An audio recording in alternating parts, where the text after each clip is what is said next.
fifth round of the championship about to unfold. The lights are on. The revs come up on this big field, on this daunting track. We're green, and this time it looks like everybody does get moving. And it is skiing down to the inside, but a brilliant start by Johnny O'Connell. 7-time winner here in the American Le Mans Series in various forms. And he now finds himself up in his second, splits that front row and pushes Lindsay to third. He did. He split the two CRP Corvettes. A great start by Johnny O'Connell, but look at skiing. He has got the hammer down. He realized that O'Connell's going to be really fast through these sweeping turns in that caddy. The caddies were really looking forward to coming here because they said it's mostly third, fourth, and fifth gear corners. They like the handling on that car. They're a little concerned about the launch out of Moss and the hairpin up that long straight, but they like the package they have in terms of the handling as this field comes streaming down into that very turn. Moss, and it's got 5A, B, and then that launch right there in C.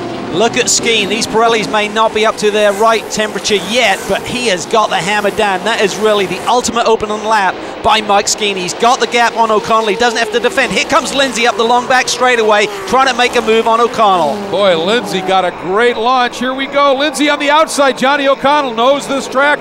Savvily defends it down to the inside. You can make that outside pass, but you need a lot of bravado, let's put it that way, to make that work. Skeen coming around to complete the opening lap with O'Connell in second, Lindsay third, Safronis up to fourth, and then Pat Long right there in fifth.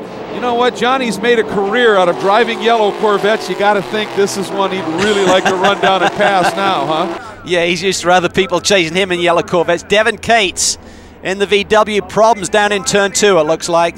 Let's see a debris flag. They're a surface flag, so something amiss on the track. Everybody being a little careful as they work through here. There's an off and that's Alex Udell. Alex Udell, the youngster, is off. Just nudges into the tires, Cal. He got away with one. Just missed the turning point. It's really dusty on the outside there. Turn 2, one of the most demanding corners in all of North America, not just this racetrack. And meanwhile, you see it as Lindsay now has slotted into second with her Johnny O'Connell at this point, as it's a CRP 1-2 at this stage. Meanwhile, Udell into the barriers, watching this battle here for the lead in the touring car class. Aaron Povolato and this gentleman, Anthony Raponi, is absolutely locked up here. This guy is the reigning Canadian touring car champion and has a lot of laps around this daunting Mosport track, but Aaron Povolato calls it home too. He does, and anytime you have home track advantage, it's certainly big, but here at Mosport, I tell you, the first time I came here, it took my breath away. It's mind-blowing, particularly the elevation change. The camera really doesn't do it justice there as you leap over into turn 2. It's nuts. It's crazy. It's insane. And watching passes like that, inside, outside in turn 2, boy, I'll tell you, talk about white-knuckled on the wheel.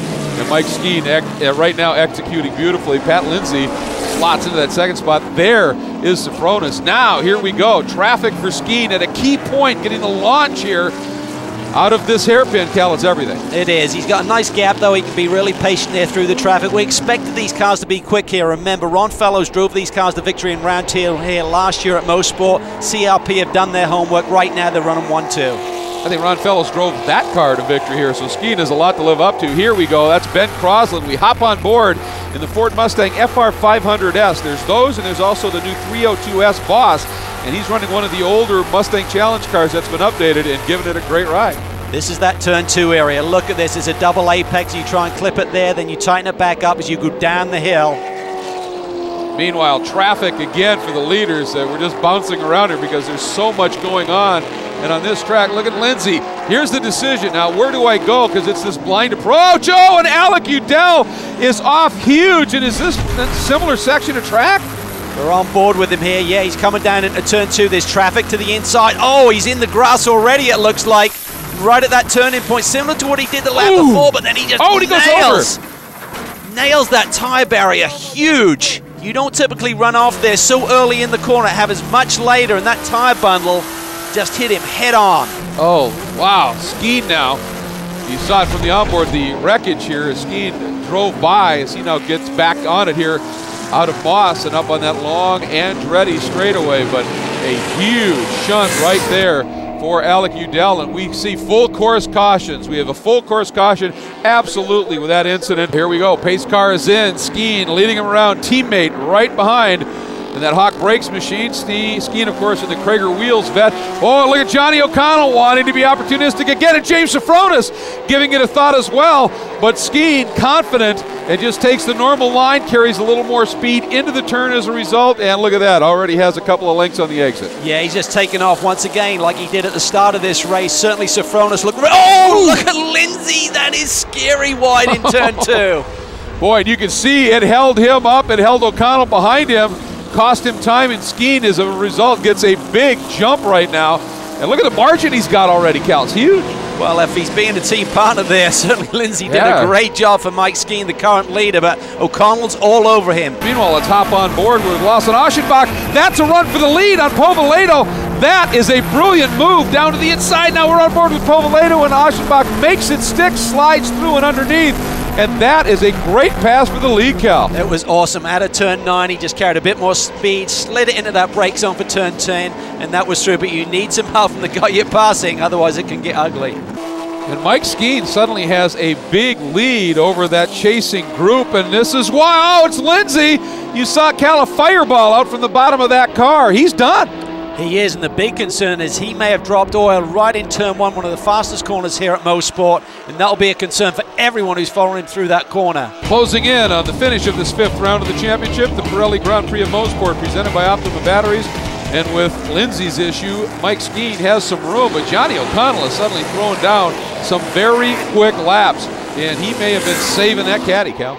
He may have done so, because Skeen, though, has really run a great pace here today, but Johnny O can sniff a victory. Podium is one thing, victory is what it's all about. He's won here 7 times before, as you said, in ALMS. He wants another one. And they're coming up on that lead battle in GTS, so those guys are in their own little war, but there's some space between them, and Skeen times that move into turn 8 beautifully.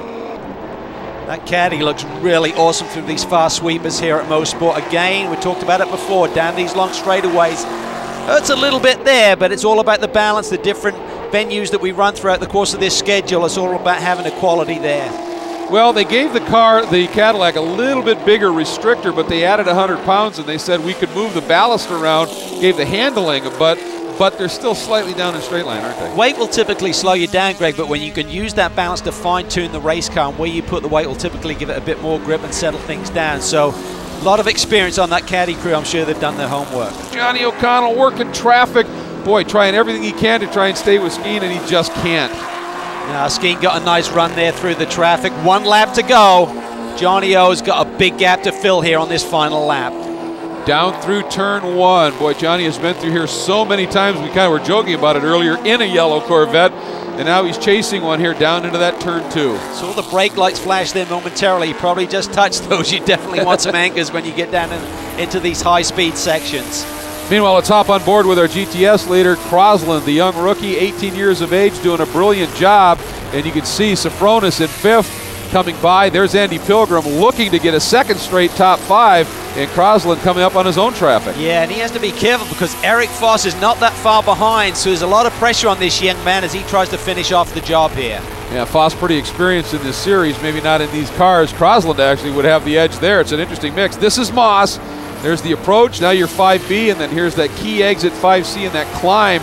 It goes up about a 10-story building here, and that's the margin. It is close, Cal. It is. It's down to about 5 car lengths here, but he should have enough. There's no real slow traffic in front of him. He should be able to run at his own speed, but Skeen here through the final couple of corners, boy, has he been in control here today, Greg. He has dialed it. There is nice to see Eric Meyer in that Zowie entry, that white Mazda, back on form a little bit, but Skeen last time out of the 10th turn onto the front straight. The checker flies, and Skeen finally, after showing all the speed, gets a win. O'Connell 2nd in the Cadillac. That's huge.